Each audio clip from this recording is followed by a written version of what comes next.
skillet.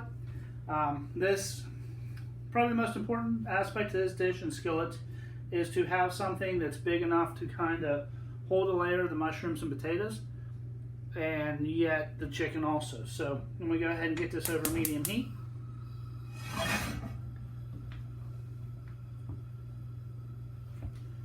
We have the olive oil that came with it. Now this is one where you just want a nice thin layer on the bottom of the skillet. We don't want too much, so it's kind of whatever amount of oil you feel you need to use. Give that a good swirl around. Now with our chicken breast, we're going to go ahead and give them a little bit of salt. Again, we're trying to go light on the salt and things because of the new year, new practices, all that fun stuff. Kind of painful for me to say because I like salt, but we'll try. So a good way to kind of test the skillet again. If it bubbles, it's good. This is a pretty forgiving skillet, so I'm going to go ahead and start it. Skin side down. Even if you pull the skin off of your chicken, start it that side down. It'll help with a nicer sear. You got just a little bit of salt on top.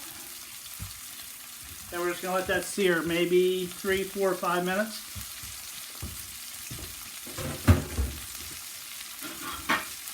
While that's doing that, I'm going to grab another plate to pull it off and let the chicken sit in while we do the rest of the vegetables and before we go into the oven. So we'll give that just a few minutes and kind of let it go from there.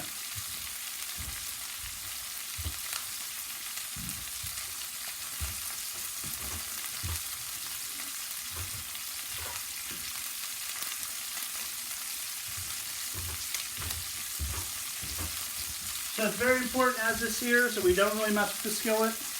The other thing I'm really going to do is kind of give the oil a little switch around. This is a very well seasoned skillet. When dealing with cast iron, I found the best way to season them up is actually to bake in them. Make breads, make things like that in them.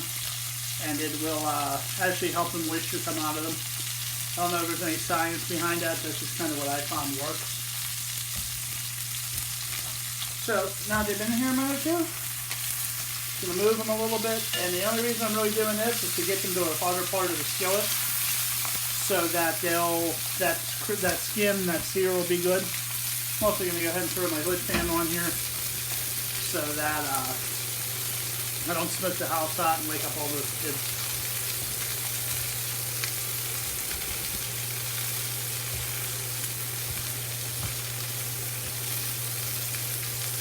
So as these sear, one of the things that's important to me is just this first side sear.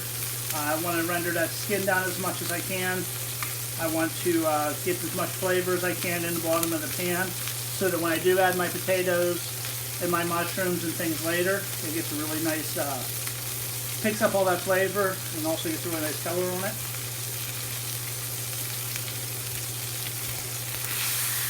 You see there's a little bit of color.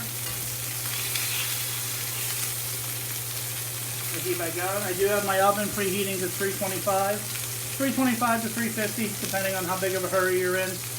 We do want to make sure that we give the potatoes a little bit of time to cook. Do not want to be rushing them too much. So give this a few more minutes. Again, I'm just moving them a little bit, being gentle. If you don't have a well-seasoned skillet, a Teflon skillet or a non-stick skillet will work really nice for this.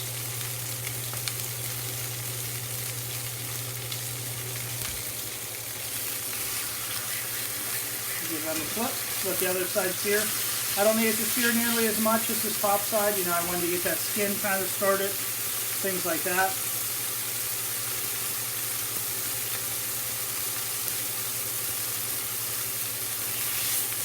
Kind of be patient. This is where it's good to have a beer next to your glass of wine.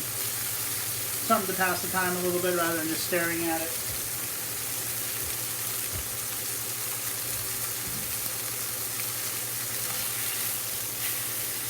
So those have a little bit of a sear. I'm going to pop them out. Just let them sit because they're going to go right back into this pan in a moment. I'm going to go ahead and get my potatoes in there, and I just want to get these started. One of the reasons I don't just throw this whole pan in the oven is it would take a lot longer than this. It would take, you know, you're trying to heat the pan and the proteins and everything. You'd be looking at a longer time. You know, we're trying to make it one pan simple and easy. This is one where some of the oil kind of came off, so I'm just going to add a little bit back in. What's going to happen is when we add the creminis back in here, it's really going to kind of suck in a lot of that oil. I just want to give those a few minutes to get started.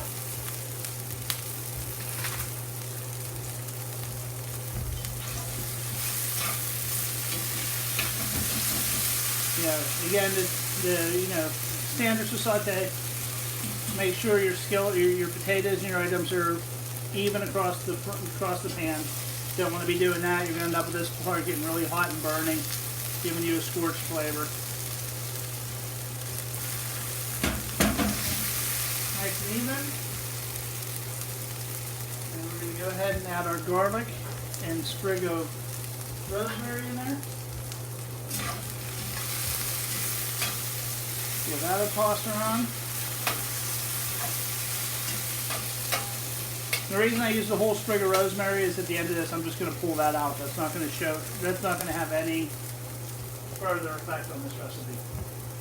And we're going to go ahead and add our mushrooms. Let this all start cooking. Should we start to smell that garlic and rosemary cooking? This is where you really want to make sure you have it nice and you're kind of moving it around. Because if it's all in one spot, you're going to end up with just you know, burnt bits and pieces.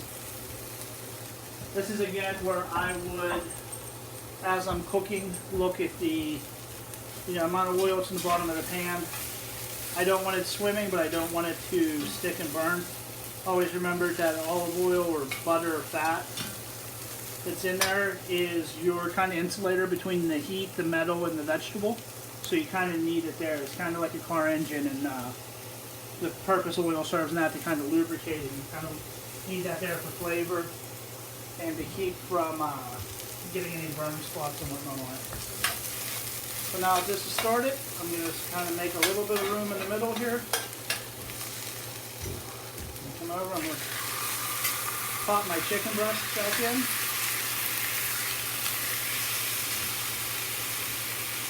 Make sure everything's nice and even. Now one of the things that's going to happen here is going to create a really nice meal, is as those chicken breasts cook and push a little bit of their natural juices out, it's going to incorporate into these potatoes, so you're going to be getting flavor in there from the potatoes. So I'm going to go ahead and pop this in the oven for probably about 20 minutes or so, and we'll give it a check in a little.